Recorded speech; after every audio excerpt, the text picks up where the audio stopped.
ساكت ليه؟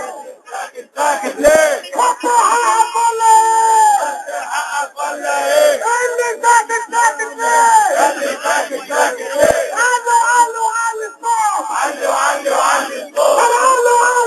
الصوت. علوا الصوت. اللي بيحتفل بالموت. الشعب يريد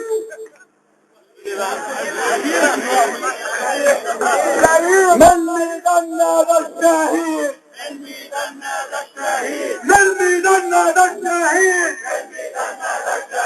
مصر حرة من جديد. مصر حرة من جديد. واحنا نكمل الدفاع.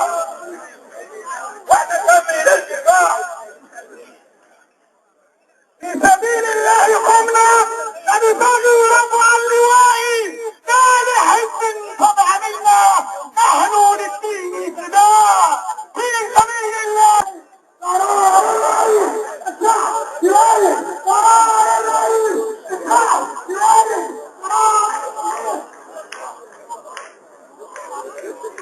هلا بالعيد وهلا بالعيد.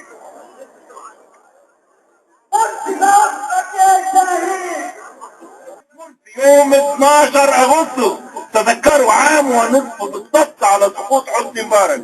18 شهر بالدقيقة على سقوط حسني مبارك نقدر نقول استلمنا السلطة. الشعب استلم السلطة من خلال رئيسه المنتخب الدكتور محمد مرسي. ولو قالها في رمضان. مرسي قالها في رمضان. مصر حرة مهما كان. مصر حرة مهما كان. مرسي قالها في رمضان. مرسي قالها في رمضان. مصر حرة مهما كان. مصر حرة مهما كان. قد قطع الرئيس مرسي على المتآمرين الطريق. هم يريدون عمل اضطرابات في البلاد. بقايا النظام هي التي كانت تقطع الكهرباء. بقايا النظام هي التي تقطع المياه. ومعظم اللي ماسكين المياه والكهرباء ضباط سابقين في الجيش وبيسمعوا التعليمات. الهجوم على المستشفيات. ايه المصلحة الجنائي المجرم يهجم يكسر العناية المركزة ويمنع ويقفل العناية المركزة والطوارئ في القصر العيني. عمل اضطراب في البلاد. هجوم على المستشفيات. مؤامرة كاملة لإشعار إن شاء الله. وكلنا مع الرئيس في تحقيق هذه الأحلام.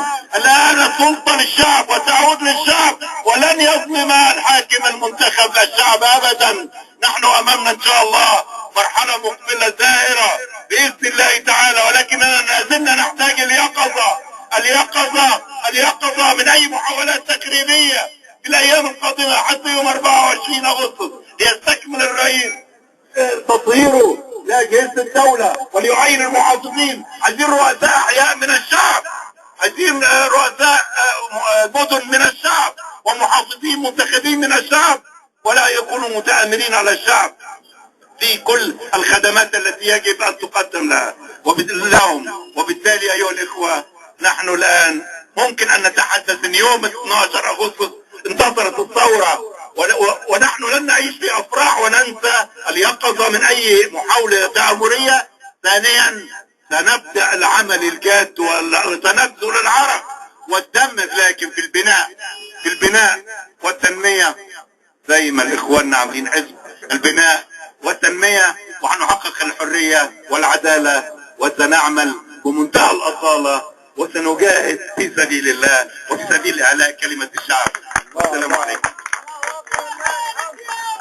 شكرا المناضل الكبير. الحرية بتتوالد. الحرية بتتوالد. شدي حالك يا بلد. شدي حيلك يا بلد. الحرية بتتوالد. الحرية بتتوالد. شكرا المناضل الكبير الأستاذ مجدي أحمد حسين. واستبيحكم عذرا أن تكون الكلمات بين 5 دقائق ل7 دقائق. الحمد لله رب العالمين والصلاة والسلام على خاتم الأنبياء والمرسلين سيدنا محمد بن عبد الله وعلى آله وأصحابه وجميع من والاه.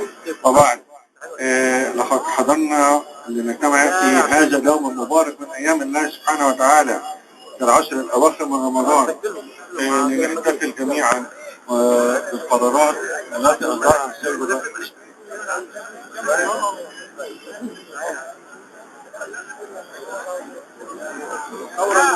الثورة المصرية، فإن القوى السياسية تدعو إلى ما يأتي. أولا، تأييد قرارات الرئيس التي أعادت الاعتبار للإرادة الشعبية وصححت أوضاع النظام السياسي المصري واستكملت أهداف الثورة. ثانيا، ندعو الشعب المصري إلى تأييد الرئيس في هذه القرارات والعمل على إظهار ذلك في كل وسائل الإعلام وفي كل ميادين مصر. ثالثا، التأكيد على ضرورة تطوير قرارات الرئيس واستكمال عملية التطهير. رابعا، دعوة أجهزة الإعلام للانتصار للثورة والإرادة الشعبية.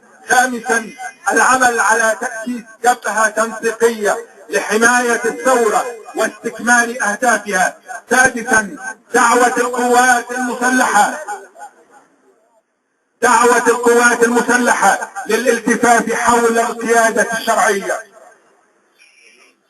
سابعا، ندعو السلطات إلى الملاحقة القضائية للذين يتطاولون على مقام الرئيس، لأن مقام الرئيس مقام رفيع ويعتبر إهانة للشعب المصري الذي انتخب الشرعية في البلاد.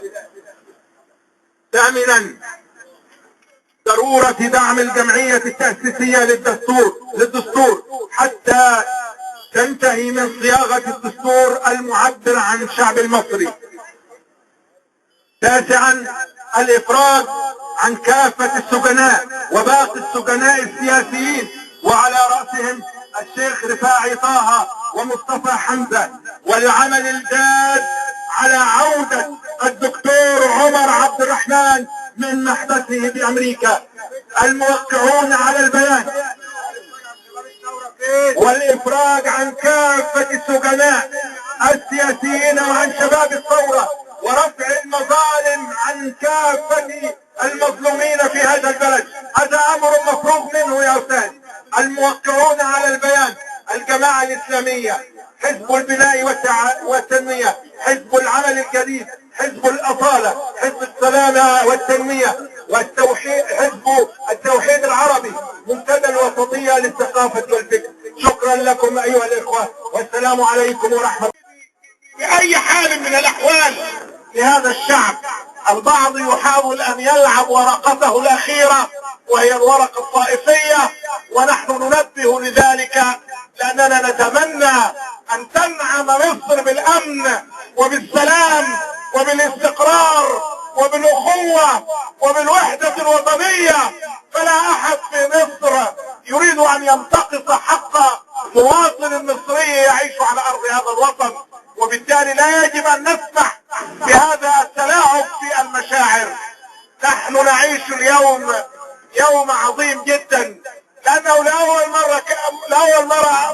مرة أمريكا تفاجأ بهذه القرارات، لأول مرة الغرب يفاجأ لأن هذا القابع في هذا القصر يخطط ويرتب ويدبر لمصلحة هذا الشعب. ولذلك توقعوا أن ترتفع أسهم الرئيس في العالم الإسلامي والعالم العربي في الأيام القادمة وفي العالم أجمع.